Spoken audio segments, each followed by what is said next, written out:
Every generation gets promised security at the finish line, and every generation hits their 50s and gets screwed by that system instead. This isn't a midlife crisis, it's a hand-me-down. Whenever I talk about getting pushed out of the workforce in my 50s, the comments are full of people saying that this isn't new, that every generation went through this. So that got me wondering, is that actually true?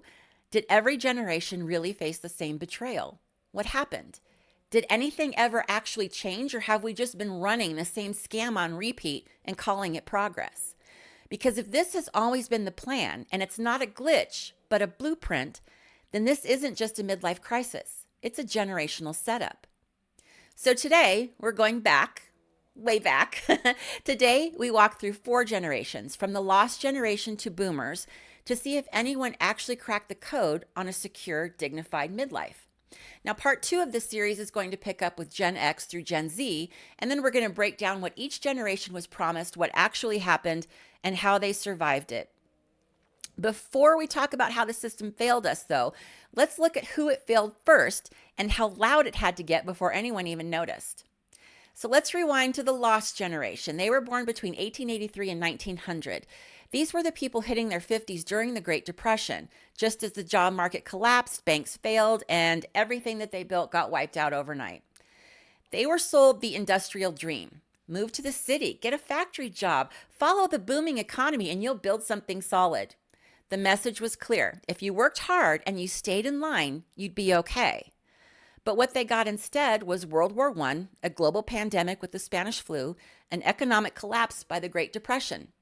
By the time the Depression hit, they were either in their prime or already aging out. With no pensions, no savings, and no safety nets, growing old just meant growing desperate.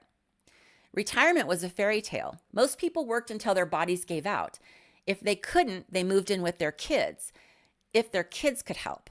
If not, they just kind of disappeared into poverty. And when you see how many people today are getting pushed out with nothing, no savings, no pension, no fallback, it's hard not to wonder if we really ever learned anything, or if we just renamed the problem and moved on. They didn't call it ageism, but that's exactly what it was. You were out. Someone younger and cheaper was in. Their suffering during the Depression was so visible, so widespread, and so brutal that it finally forced the government to act. That's where Social Security came from. It was signed into law in 1935 because this generation proved what happened when you leave aging workers with nothing. This generation didn't benefit from it, as most of them were already too old or already gone, but they were the reason that it existed. Their collapse became the blueprint for the first real safety net in American history. They didn't get saved, though. They got sacrificed. But did the next generation fare any better, or did they just get a cleaner version of the same trap? The greatest generation is typically defined as those born between 1901 and 1927, which means they were hitting their 50s in the 1950s, 60s, and early 70s, right as the post-war boom started to wobble.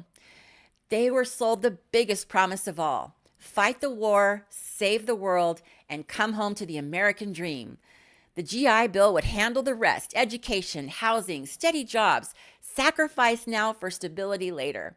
And for some, it worked, if you were white and male and straight. Black Americans were systematically denied their GI Bill benefits. Women were just expected to marry stability, not earn it. The American dream came with a fine print, and most people weren't even allowed to read it. This generation lived through the Great Depression, rationing, and 2 world wars. So when the economy finally boomed, they grabbed onto it with both hands. Unions were strong. Pensions were real. Social Security expanded. For once, it looked like hard work was actually paying off. Back then, unions represented over a third of the American workforce.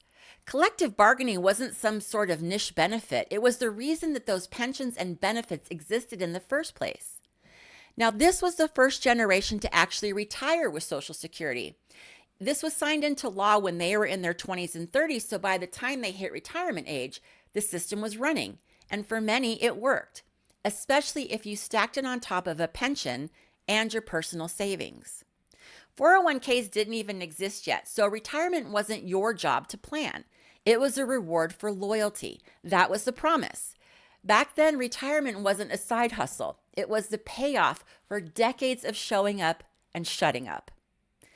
But by their 50s, cracks started showing. Inflation exploded. Even guaranteed pensions weren't enough. The promise had been simple, right? Work hard, stay loyal, and the company would take care of you. But that started to quietly unravel.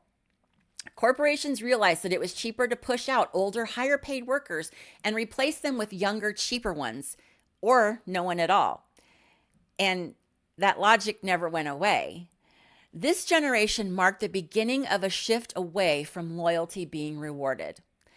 Once companies realized that they could get away with offloading older workers and stop promising long-term benefits, the floodgates opened.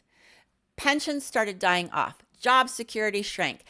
They were the first generation to retire with a safety net and the first to realize that that might not be enough. Their later years were lived in slow motion as the dream unraveled around them. There was one generation that tried to stay quiet and still got steamrolled. The silent generation was born between 1925 and 1945, which means they were hitting their 50s from the late 1970s through the early 1990s, right as the system was starting to quietly change the rules again. They were the corporate men, right? Stay loyal, work for 30 years and retire with a pension. That was the deal. Then came trickle-down economics, deregulation, outsourcing. Cost-cutting became a virtue and workers became disposable. Wages flatlined, prices climbed, and for the first time in American history, a single income wasn't enough. Women entered the workforce full force, not just by choice, but by necessity. Families that had been built on the assumption of one breadwinner now needed two just to stay afloat. That shift, where two incomes becomes the floor, not the boost, that never reversed. We still treat it like it's normal, like it's progress, but it was never about opportunity, it was about survival. Early retirement offers became the norm, not out of generosity, but because it was cheaper to cut a 55-year-old with a pension than keep them around. There was always a restructuring, a new direction, or a surprise performance issue waiting in the wings. Anything to push you out without calling it what it was: age discrimination. Now, the Age Discrimination Employment Act existed by then, but it had no teeth. Employers could get around it with the right paperwork and a little bit of creative spin. Lawsuits were hard to win, and companies knew it. So people lost their jobs and their futures with almost no recourse. This generation had been promised lifetime pensions, defined benefits, guaranteed income, basically the unlimited breadsticks of retirement plans. But by the 1980s, those breadsticks were getting frozen, replaced, or eliminated entirely. This was the era when companies realized that they could dump their pension obligations and replace them with 401ks. Not as a bonus, not as an option, not as a supplement, but as a replacement. The 401k was invented in 1978, but by the mid-80s, companies realized that they could save millions by shifting the retirement risk from themselves to their employees. But that shift actually started years earlier. In 1974, Congress passed ERISA, the Employment Retirement Income Security Act. This was a law that was supposed to protect pensions after a bunch of high-profile scandals where companies mishandled or flat out stole their employees' retirement funds. It set minimum standards for how private pensions had to be managed. It laid the groundwork, and 4 years later, that same tax language opened the door for 401ks to sneak in and quietly replace pensions altogether. Suddenly, retirement became the workers' problem. They were shoved into mutual funds and market risk with a pat on the back and zero training. They didn't scream about it, though. They didn't take to the streets. They just swallowed it, quietly and bitterly. This generation never wanted to make waves. They weren't loud, but they were the warning shot. Once the system got away with screwing them, it never looked back. This generation did everything right and still got left behind. Many limped into old age with gutted pensions, underperforming 401ks, and no real recourse. Can you see how this is setting the stage for everything that we're dealing with now? Once they proved you could betray loyalty and still get away with it, the system stopped pretending. Think about the people that you know from this generation, your parents, your grandparents, hell, maybe it's you. Did they talk about it or did they just swallow it and keep going? Drop it in the comments. I want to know how your family lived through this shift. The silent generation didn't raise hell, but the next generation did. Or did they? The baby boomers were born between 1946 and 1964, which means they were hitting their 50s from the mid-90s through the early 2010s, right as corporate America was perfecting the art of cutting costs by cutting people. This generation came up in the post-war boom. The American dream was rebranded and gift-wrapped just for them. Go to college, get a good job, buy a house young, and you'll retire early with a pension and a golf habit. The future wasn't just bright, it was guaranteed. And for some, it played out. If you bought a house early, if you kept your job for 30 years, maybe you squeaked through with a pension. But for most, the floor shifted. By the late 80s and early 90s, layoffs were no longer exceptions, they were routine.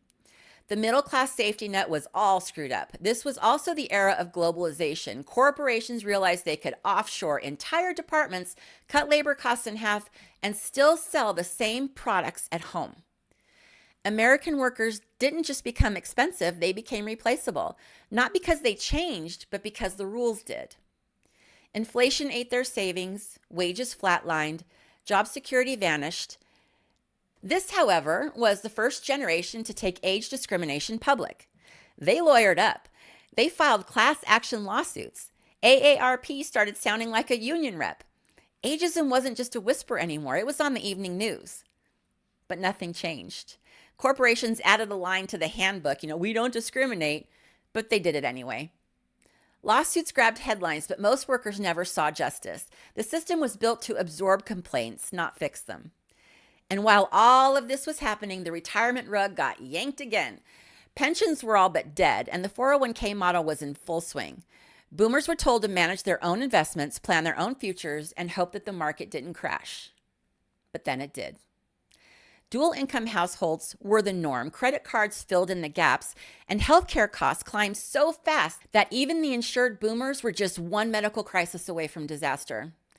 But the cracks were there, and when the 2008 recession hit, a whole segment of boomers watched their retirement evaporate overnight. For boomers, aging meant uncertainty. Some limped into retirement, clinging to a 401k they never trusted. Others kept working past 65, not because they wanted to, but because they had to. They were the first generation to retire into risk, not stability. And we act like that's just how things are now, like risk is the default, and you're weak if you can't keep up. 4 generations, same promise, same betrayal. From the Great Depression to the 2008 recession, we've watched the system chew through loyalty like it's disposable. Stability was always conditional, and aging out, that was always part of the plan. So what were they actually promised? Hard work would pay off, loyalty would be rewarded, and if you followed the steps, school, job, house, savings, you'd be okay. That was the deal. For the lost generation, it was survival through obedience. For the greatest generation, it was sacrifice now, comfort later. The silent generation were told to stay loyal and stay quiet, and boomers were sold stability wrapped in optimism. Every group got a slightly shinier version of the same con. Play by the rules, and the system will take care of you. But if that dream ever worked, it didn't work for long, and it didn't work for everyone, and now it's not working at all. But what happens when the next generation doesn't even get a shot at stability to begin with? When the scam isn't hiding anymore, it's the default setting. So, part 1 was about generations who believed in the system and slowly watched it fall apart. They started with faith and they got chewed up anyway. But part 2, that's when it stops pretending. We never had a chance. Gen X came in already off balance. Millennials grew up watching the con in real time, and Gen Z, they never even got the offer. The betrayal doesn't just continue, it speeds up, gets quieter, and hides behind buzzwords. Looking at all of this, I honestly didn't realize how deep the setup ran. I thought that maybe our generation just hit bad timing. But no, this has been the playbook for over a century. It just keeps getting updated, rebranded, and handed to the next group like it's new. Next up, we're going to pick up with Gen X, the first to grow up watching it all fall apart, and Gen Z, who may not even make it to midlife before they're pushed out.